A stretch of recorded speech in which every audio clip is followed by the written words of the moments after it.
여러분 안녕하세요. 오늘은 여러분들이 이제 문법 배우면서 정말 어려워하는 것 중에 한인 어미와 접사, 어미와 접사의 차이에 대해서 그리고 어미와 접사가 헷갈리는 부분에 대해서 설명을 드리려고 합니다. 자, 먼저 어미는 용언에서 어간 뒤에 붙는 것을 우리가 어미라고 한다. 용언의 활용에서 나오는 말이라는 건 이미 다 잘 알고 있으시죠? 어미의 종류를 잠깐 살펴보겠습니다.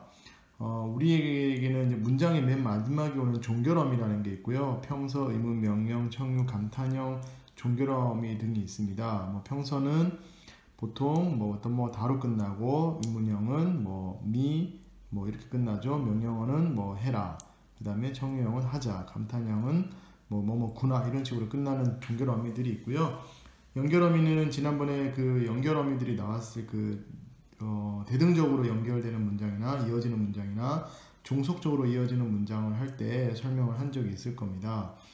보조적 연결어미라는 것도 문장과 문장을 연결할 때 사용되는 연결어미를 얘기합니다. 자, 오늘 이제 얘기할 건 이쪽이 아니라 여기 나온 이제 전성어미에서 명사형 전성어미, 관형사형 전성어미, 부사형 전성어미라는 게 있습니다. 이 말들은 명사형 전성어미라는 게 뭐냐면 여기서 이제 전성이라는 말의 뜻을 좀 생각해 볼 필요가 있는데요.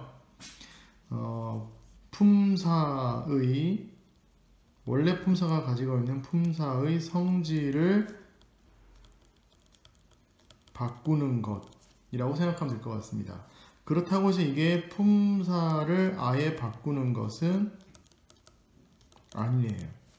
그러니까 원래 품사의 성질은 가지고 있는데 그 품사가 마치 예를 들어서 이 명사형 어미가 붙으면 원래 이제 동사와 형용사의 명사가 아니잖아요.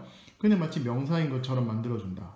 또는 관형사형 어미가 붙으면 원래는 그 용언이니까 동사와 형용사에 해당되는 단어들인데 관형사인 것처럼 만들어준다는 거죠. 이건 아마 수업 시간에 배운 적도 있을 겁니다. 부사형 어미가 결합이 되면 원래는 동사나 형용사인데 부사인 것처럼 만들어주는 어미라는 거예요. 그러니까 품사를 바꾸는 건 아니라는 거죠. 자, 그리고 접사라는 게 있습니다. 접사는 단어의 형성에서 나오는 건데요.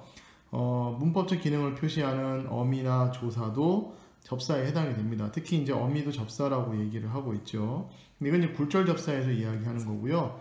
파생 접사가 좀 어려운데 새로운 의미를 첨가하거나, 자, 여기 보시죠. 단어의 품사를 변화시키는 게 있습니다. 앞에서 우리가 전성어미 얘기할 때 얘는 품사의 성질은 바꾸지만 품사를 바꾸는 건 아니라고 그랬죠. 그러니까 품사 변화가 없어요. 다시 한번 적을게요. 얘는 품사 변화가 없어요. 근데 파생 접사를 보면 새로운 의미도 첨가하고 단어의 품사도 변화해서 아예 새로운 단어를 만들어내는 게 파생 접사고요. 파생 접사가 결합해서 새로운 단어가 되면 얘는 아예 사전에 등록이 됩니다. 자, 그래서 파생 접사는 기능에 따라 한정적인 어휘적 접사와 특정한 의미만 첨가하는 어휘적 파생법에 따라서 예를 들어서 맛형 같은 경우에 요 맛이라는 이런 의미를 첨가하는 것을 우리가 어휘적인 접사라고 하고요. 지배적 접사가 중요한데 통사적 접사라고 합니다.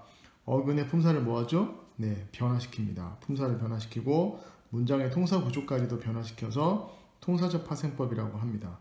용어가 좀 어려운데 기억하셔야 될 두 가지는 파생 접사라는 건 품사를 변화시키지만 앞서 얘기했던 전성어미에서는 품사 변화가 나타나지 않는다는 거예요.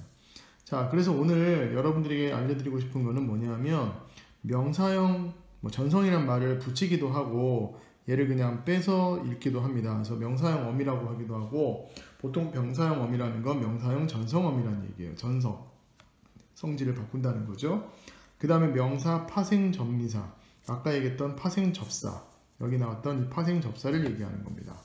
자, 그래서 이것을 구별하는 방법에 대해서 설명을 드리도록 하겠습니다. 자, 예문을 한번 보도록 하시죠. 철수와 영희는 달리기 시합에서 1등과 2등을 했다. 니은 문장, 금강산 꼭대기까지 달리기 시합에서 탈락자가 속출했다. 자, 둘 다 달리다라는 어간에다가 기라는 뭔가가 결합을 했습니다. 근데 이 중에 기억하고 니은 중에 하나는, 자, 일단 구별을 해볼까요? 자, 얘도 달리 더하기 기로 결합을 했고 얘도 달리 더하기 기로 결합했어요. 근데 이 중에 하나는 명사형 어미가 결합을 한 거고요. 하나는 명사 파생 전미사가 결합을 한 거예요. 그러면 어떤 경우에는 사전에 실려 있고 어떤 경우는 사전에 안 실려 있느냐, 이걸 이제 구별해야 되는데, 구별하는 방법에서 쉬운 걸 알려드리겠습니다. 자, 첫 번째 문장과 두 번째 문장의 달리기 중에서 우리가 일반적으로 사전에서 이야기하는 달리기 말고 서술성이 있는 달리기가 있어요. 그러니까 뭔가 지금 달리는 걸 이야기하는 건데요. 자, 그럼 어느 경우가 해당이 될까요? 철수와 영희는 달리기 시야. 여기서 달리기는 사전에 나오는 것 같은 달리기죠. 그래서 얘는 요때의 기가 바로 뭐로 쓰였냐면 명사 파생 뒤에 오니까 전미사로 쓰인 겁니다.